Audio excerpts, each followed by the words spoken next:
Now I'm going to show you the employee master file. Of course, each employee record must be linked to a default cost center. Although an employee record can belong to many cost centers, it has to have at least one cost center record. So now we can say insert. We can select my employment policy. Employment policies, you'll see there's quite a few. We normally use the default because that's for default tax, default UIF. I'm putting in my employee code. Just using a fictitious address.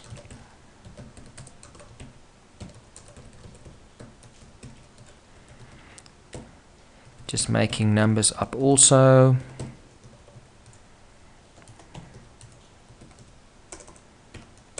Something I would like to highlight here is that this is my business telephone number, and in the next field is actually my extension for my business telephone number. So you can put any extension. If you don't have an extension, you can just leave it blank.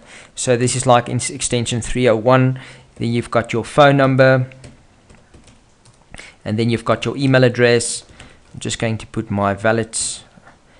Let me rather not put the valid email address for spam purposes. And then you've got the ID number.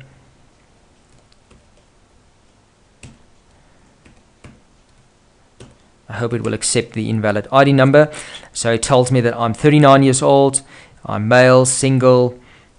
Here you can enter your spouse name. Click next, go to the next screen. Now it gives you the option to select the pay cycle. So here you could select whether you want to process this person on a daily cycle, weekly cycle, and fortnightly cycle. What I would like to point out at this point is if you select daily cycle for an employee, you could actually process this employee any time of the month for any number of times that you would like to. That's like a free format. So you could pay this employee this week on a Tuesday and on a Thursday. Next week you could decide to pay this employee only once. The week after you could decide to pay the employee not at all. So the daily is a free format which you can use, and you can also read up on our forum, which is www.contact.co.za/forum. You could also read up there about the different cycles and how it impacts the employee payments. Very simple. The monthly payment cycle, you pay the employee monthly. So you would pay them any day of the month, which is the 15th or 20th or 25th, but you can only process an employee once a month because 12 months or 12 periods get allocated to this employee and the payroll counts them down. Then of course you got your weekdays in a month. This is very important because the payroll divides the salary between those days to calculate actually what is the daily rate for this employee. And here on top you'll also see there's the average hours per day, average days per period, which in this case is month. Right, then if you go next, this is the package period.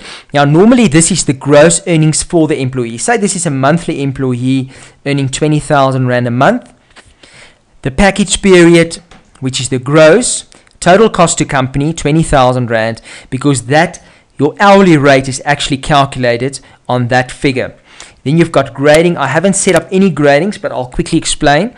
The grading, you could create grading A, B, C, D, E, and when you would like to do a global increase for everybody that's on grading A, you could use that function. So that's completely optional, but you can set up gradings under your master files, link all your employees to grading A, B, C, D, whatever grading, and you can do a simultaneous increase of basic salary on that specific grading. Then the payroll automatically calculates the annual notch according to your package period. When you click the calculate button, it gives you the option. Do you wish to calculate the hourly rate based on the employee's package, or do you wish to calculate the unit rate by the regular period earnings? So let's say we would like to calculate it by the package. So it's actually going to take that 20,000 Rand on the previous screen, divided by the days per period, divided by the hours per day, and it will then give you the hourly rate. That's why that package is quite important, because it is used to calculate your hourly rate. Then you've got your employee start date.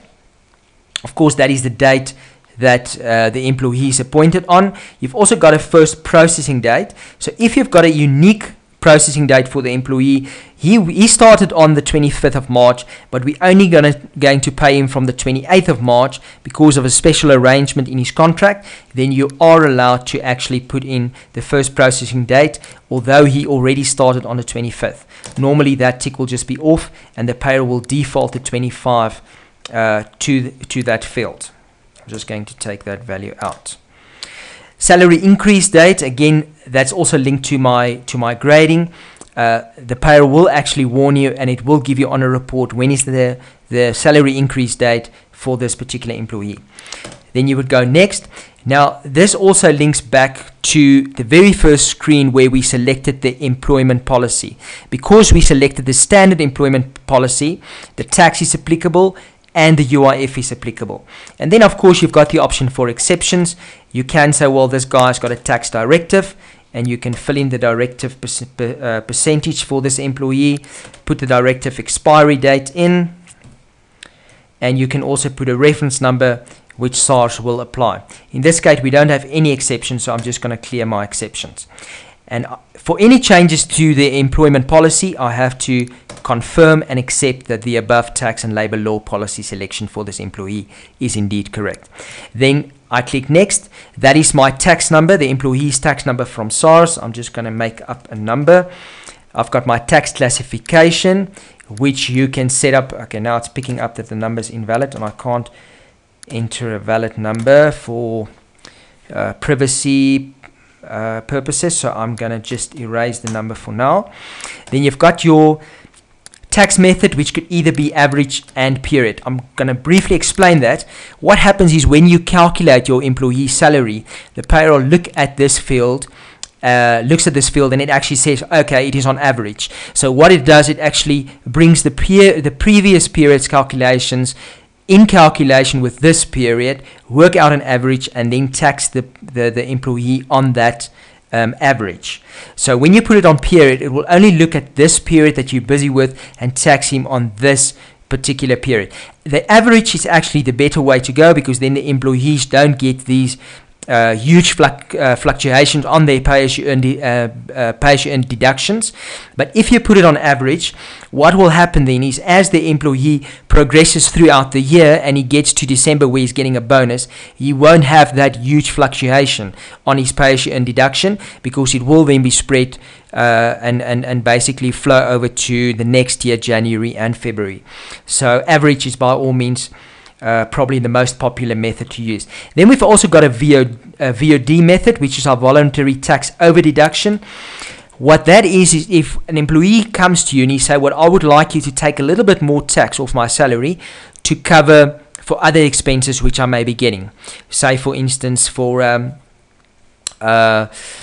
rental income at in his private capacity. Then you could go and you can say, all right, I would like to set up a balance VOD method and put in a balance, and then the payroll will only work out the difference to basically reach that balance every month. So it will tax him a fixed amount. So you can put in a fixed amount for an employee, let's say 3,000 Rand, and the payroll will every month deduct the 3,000 Rand pay-as-you-earn off his salary. Then you've got your certificate required. You can set this to none if this employees should not get an IP5, IT3. It's just an option in the payroll. And then you've got your payment methods. Now, an employee could be paid manually, cash, bank transfer, or check. And to briefly explain these, manual payment is any payment that I would like to give an employee, either by check, or I would like to pay him by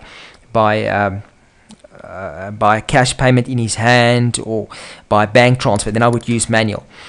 Then you've also got the option of bank transfer, and you've also got the option of check. What that entails, the bank transfer, the payroll actually links to a banking system. What the check entails is the payroll actually prints a check. So if you would like to have a free format payment option, always use the manual option. For the bank transfer option, you will have to arrange with your bank for the interface. Of course, for the check printing option, you will have to arrange with your bank for printing stationery. Then you've got pay points. And as we have, for example, 4 branches, we could decide that this person should be paid in our Cape Town branch. And then we're going to set up different pay points, and we're going to select the Cape Town pay point here, and then on my Cape Town reports, this person's payment register will then reflect on the Cape Town payment register, so that we can pay him from there. Then you've got your banking details, and you can set up your own branches. There's no branch yet being set up for FNB. So say for instance we would like to set up a Hatfield branch. You could just right click here on the screen, insert, put the bank branch code in, put for example Hatfield. This is not the right code, I'm just making it up, so just to show you. So you can add a Hatfield branch, select. So now we've got a FNB Hatfield branch. It automatically carries over the employee name. You could put in an account number, which again I'm making up for privacy purposes. You've got account type, which is current, and you've even got a payslip advice, payslip message, which you can put in there, which is standard. And here we comes to our cost center screen. Now for the cost centers that we've set up, once when we started with this chapter, so you're going to go insert, you're going to select your cost center. You see there's the Pretoria Administration Cost Center. Click on OK, and it will automatically add all the transactions applicable, which is the UIF and the pay as you earn. All the default transactions will now be added to this employee record. Right, and then if you still go next, you've got your job category, your designations, your nationality, which you can enter if you would like to. You could also click next. This is the EA remuneration, which we will discuss in an advanced chapter. And then you can click OK to accept this employee record. So that is the employee record. I'm briefly going to go through this chapter. What we started with is we went and set up a branch, actually 3 branches. In each of those branches, we've got different departments, and those departments are then linked to each of those branches to give us our cost centers. So if you go to cost center link, those are your cost centers being set up. And then we went and we set up an employee with the default policy. We gave it an employee code, the employee surname, name, the physical address, the telephone numbers. We've set up the ID number, date of birth. We've set up the cycle. As I've explained, you can always go and read up on our forum about these different pay cycles. You've got the average days per period, the average hours per day in that period. You've got the work days of the week. You've got your package, you've got your notch, you've got your hourly rate, which is then calculated from the package. You've got your start date, your increase date. You've got your tax applicable in UIF. If I can briefly just jump to the general screen, which comes from the individual policy, and then you can carry on. You've got your tax number with SARS, which is the employee reference number. You've got your tax classification. I'd like to show you that there is no fixed list of tax classifications. This is for your own use, but say you would like to add in student or part-time, you just right click on the list and you go part-time.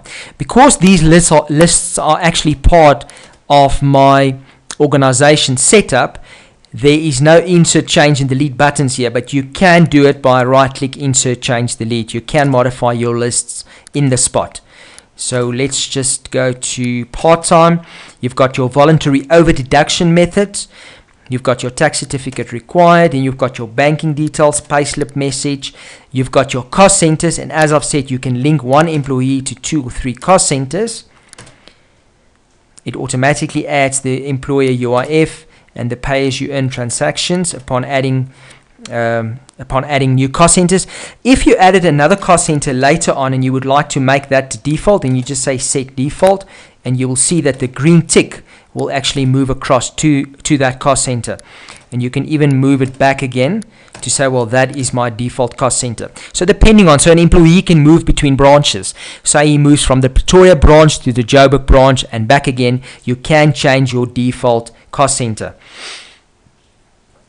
I am going to go into the employee status in an advanced chapter, and you've got job category, employment type, designation, nationality, and that is my employee master file.